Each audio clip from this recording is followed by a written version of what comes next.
હવે શ્રી ગુસાઈજીના ચતુર્થ લાલ ગોકુલનાથજીનો જન્મ ઉત્સવ મનાવીશું. બધા તૈયાર છો ને જન્મ ઉત્સવ ઉજવવા? તો ચલો, રેશમી વસ્ત્ર પરિધાન કરીને 16 શણગાર સજીને આપણે પણ સામેલ થઈએ. આજે શ્રી વલ્લભની કૃપા જુઓ. આજે માગશર સુદ સાતમ છે, એટલે મેં જ્યારે આ લખ્યું હતું ત્યારનું છે. એ દિવસે માગશર સુદ સાતમ હતી, શ્રી ગોકુલનાથજીનો જન્મ ઉત્સવ. અને આજની શુભ ઘડી, શુભ દિન, આ મહોત્સવ શ્રી ઠાકોરજીની પ્રેરણાથી હું લખી રહી છું. અત્યારે તો ગોકુળ વૈષ્ણવથી ઉભરાતું હશે, મહોત્સવ બહુ જોરશોરથી ઉજવાતો હશે. અને હું ઘરમાં બેઠી એ ઉત્સવની મનોમન ઝાંખી કરી રહી છું. વૈષ્ણવનો સંગ નથી એની મને વ્યાકુળતા રહે છે. સત્સંગ નથી, એમાં પણ ઠાકોરજીની કંઈક અનેરી ઈચ્છા હશે. બસ આ ત્રણેય સ્વરૂપની સન્મુખ છું, તેનું સુખ અનુભવું છું. એટલે મારી કઈ પાત્રતા કે આ વલ્લભના પરિવાર માટે હું લખું. આ પુસ્તકના સહારે શ્રી વલ્લભ પ્રેરિત કંઈક લખવાનો પ્રયાસ કરું છું. ચાલો મહોત્સવ માણીશું. ચાલો બધા શ્રી અઢેલમાં શ્રી ગુસાઈજીના ગૃહમાં આપણે બધા ડોક્યું કરીએ. શું ચાલી રહ્યું છે? માગશર સુદ સાતમનો સૂરજ ઉગ્યો. જાણે આજનો સૂર્ય પીળું પીતાંબર પહેરીને સુવર્ણના આભૂષણોથી સજીને અડેલ ગામમાં આવ્યો હતો. સોહામણું અડેલ, રઢિયામનું અડેલ સર્વત્ર હરિયાળીથી સજ્જ બન્યું હતું. ઉષાએ જાણે લાલ પીળા કેસરી રંગોથી ચોક પૂર્યા હતા.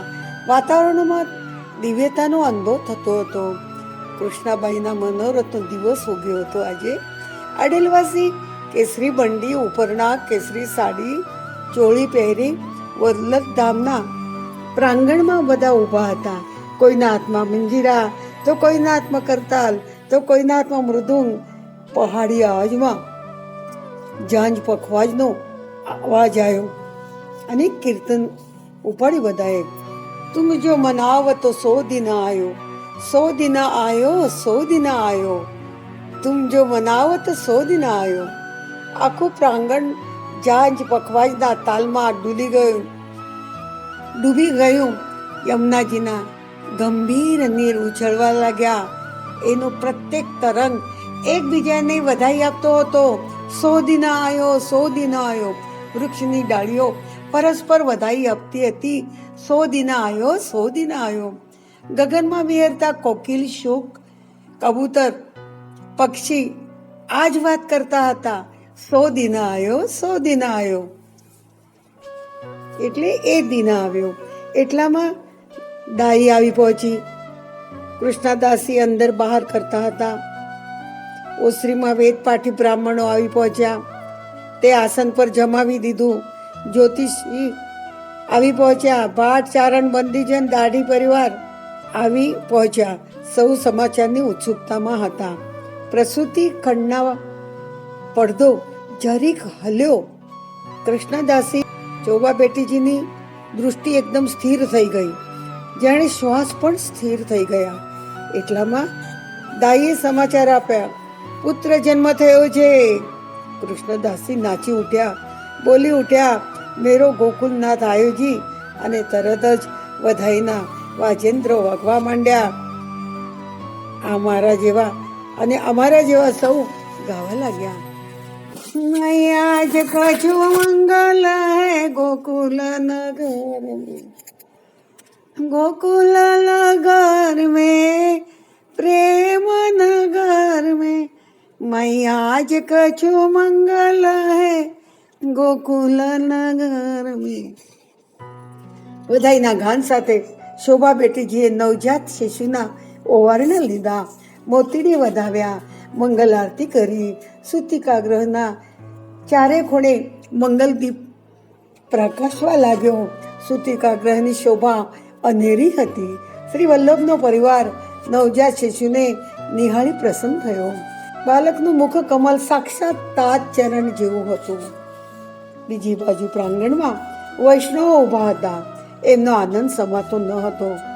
એમને શ્રી ગોપીનાથજી, એમના પુરુષોત્તમજી, શ્રી ગુસાજીના લાલજી ગિરધરજી, શ્રી ગોવિંદજી, શ્રી બાલકૃષ્ણજી એને વિનંતી કરી, ચોકમાં પધરાવ્યા.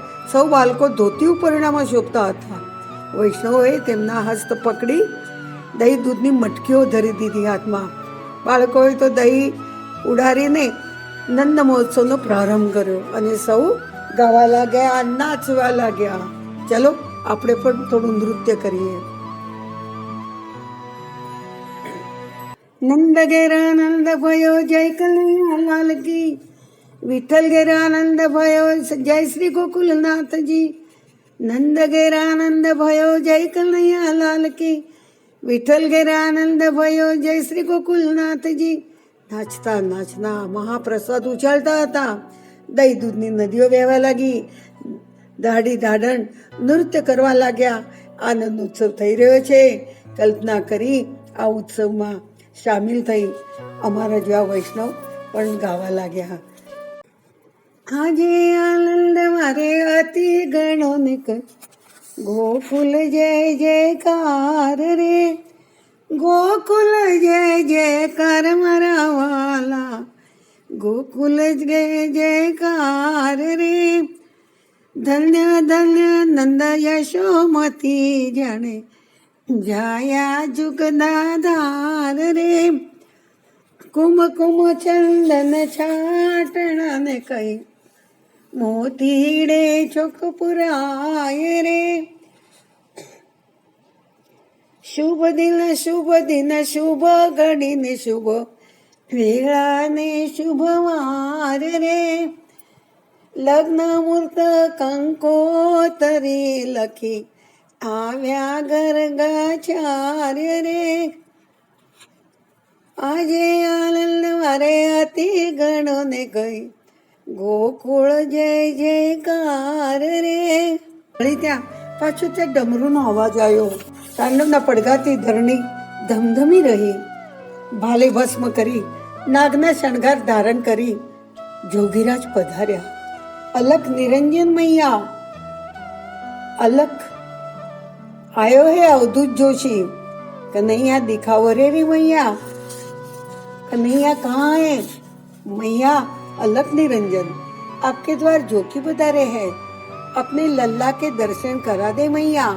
अलख निरंजन જોગીરાજને જોતા નાનકડા શોભા બેટીજી અને બાળકો ગભરાયા. પાસે ઉભેલા કૃષ્ણદાસી આજ્ઞા કરી, अरे कौन है रे भीतर? ये जोगी जो मांगे सो दे दीजियो, पर इनको बालक मत ही दिखाओ. बालक तो भीतर ले जाओ, रो जाएगो.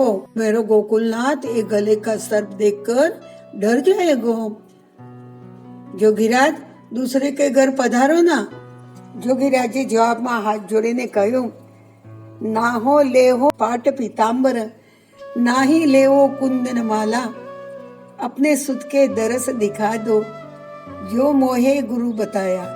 अपने सुत के दरस दिखाओ भैया. अलग पुरुष है मेरा स्वामी, सो તેને જીવન દીપાયા. અલખ નિરંજન. શ્રી ગોપીનાથજીની આજ્ઞા થતા કૃષ્ણદાસી ભીતર જઈ શ્રી વિઠ્ઠલ સુતને ગોદમાં પધરાવી અને લઈને આવ્યા. જોગીરાજના નયન ભરાયા. આંખોને બાત હુઈ. પછી જોગીરાજે ખૂબ આશીર્વાદ આપી આગળ પધાર્યા. પછી તો વધાઈ પત્ર લઈને ગિરિરાજજી વધાઈઓ નીકળ્યો. ગુસાઈજીને વધાઈ પત્ર આપવા વ્રજમાં જવા વધાઈઓ રવાના થયો. 1 વર્ષના લાલન થયા પછી જન્મ ઉત્સવ ધામધૂમથી ઉજવવાનો શ્રી ગુસાઈજીએ નિર્ણય લીધો. ગામે ગામે મનોરથની પત્રિકા પહોંચાડવા વધાઈઓ રવાના થયો. પહેલી મંગલ પત્રિકા લખાઈ ગોરધનનાથજીને. વ્રજમાં વસતા ભક્તોને તેડા મોકલાવ્યા. ગુજરાત, રાજસ્થાન, મધ્યપ્રદેશ, બંગાળ ને દક્ષિણ સુધી આમંત્રણ બહુ માનથી દેવાયા. અતિ ઉત્સાહ, ઉમંગ અને આનંદથી આગળ જતા જન્મ મહોત્સવ શ્રી ગુસાઈજી ઉજવ્યો.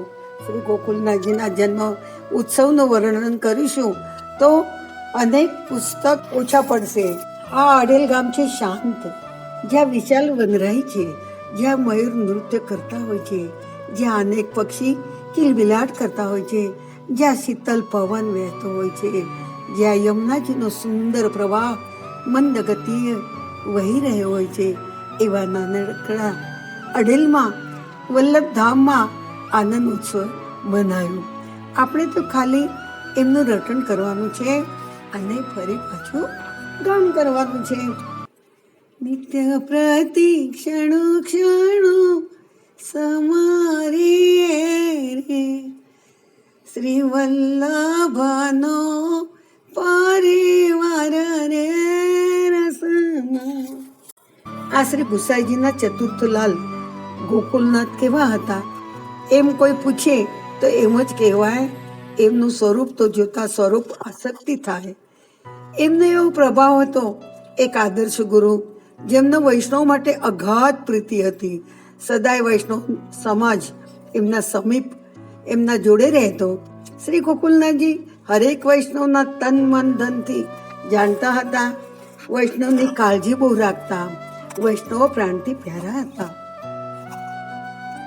આપ શ્રી વચનામૃતો સંભળાવતા જેઓએ માલા તિલકનું રક્ષણ કર્યું, તેમના આગળ કપટી ચિદ્રૂપને હાર માનવી પડી. એકવાર ઔરંગઝેબ બાદશાહે તેમને બેઠવા આમંત્રિત કર્યા. બાદશાહે 2 બેઠક બનાવી, એક પોતાના માટે, બીજી ગોકુલનાથજી માટે. જ્યારે શ્રી ગોકુલનાથજી પધાર્યા ત્યારે બાદશાહે વિનંતી કરી, બિરાજો. બાદશાહે તેમાં હાડકા ભર્યા હતા, પોતાની બેઠકમાં પુષ્પ ભર્યા હતા. બાદશાહે પૂછ્યું, આપ ક્યાં બિરાજ્યા છો? શ્રી ગોકુલનાથજીએ કહ્યું, હું તો પુષ્પની બેઠક પર બિરાજ્યો છું. તમે જો ક્યાં બિરાજ્યા છો? બાદશાહે પોતાની બેઠક ખોલીને જોયું તો એમાં હાડકા ભરેલા હતા. બાદશાહ ખજીલ થયો, માફી માંગી. આ તો કેટલાય ચમત્કાર આપરસિંહના જીવનમાં થયા હતા. એકવાર મથુરામાં ચિદ્રૂપે વિશ્રામ ઘાટે યંત્ર લગાવ્યા. ત્યાંથી પસાર થતા બધાની દાઢી વધી જાય, ચોટલી નીકળી જાય એટલે હિન્દુઓ ત્યાં જતા ડરતા. પછી ગોકુલનાથજીને વિનંતી કરી તો આપસશ્રીએ મુસલમાન ગેટ પર બીજું યંત્ર બેસાડ્યું. ત્યાંથી કોઈ મુસલમાન પસાર થાય તો એની ચોટલી ઉગી જાય. આવા તો કેટલાય પ્રસંગ બન્યા છે. વૈષ્ણવ, આ બધું અમે બધું જાણીએ છીએ, પણ આ તો રિવિઝન થાય છે, આપણને યાદ રહે, ભગવત સ્મરણ થાય. એટલે એક એક પ્રસંગ વાંચવાના, ભલે જાણતા હોઈએ એનું મનન કરવાનું. શ્રી ગોકુલનાથજીને ગુજરાત યાત્રાનો મનોરથ જાગ્યો અને રામનવમીના શુભ દિને પ્રવાસ માટે પ્રયાણ કર્યું. ચંચલ નામના સુંદર ઘોડા પર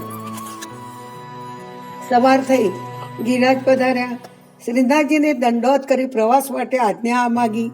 તેમની સાથે પવા ત્રિપાઠી, ગોપીનાથ દાસ, ઉખાજી, શ્યામદાસ ખજાનજી, માધવદાસ પી પરિચારક, કાનજી ભંડારી વગેરે જોડાયા. આપ પહેલા ઉદયપુર આવ્યા, ત્યાંથી આપ સાબરકાંઠા ગુજરાતમાં પધાર્યા. ત્યાંથી ઈડર થઈ શામળાજી આવ્યા.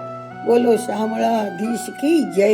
ત્યાંથી સાતરડા ગામે પધારે મોડાસા પધાર્યા.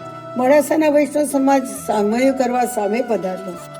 ત્યાંના રાજા પૂજાજી રાવલે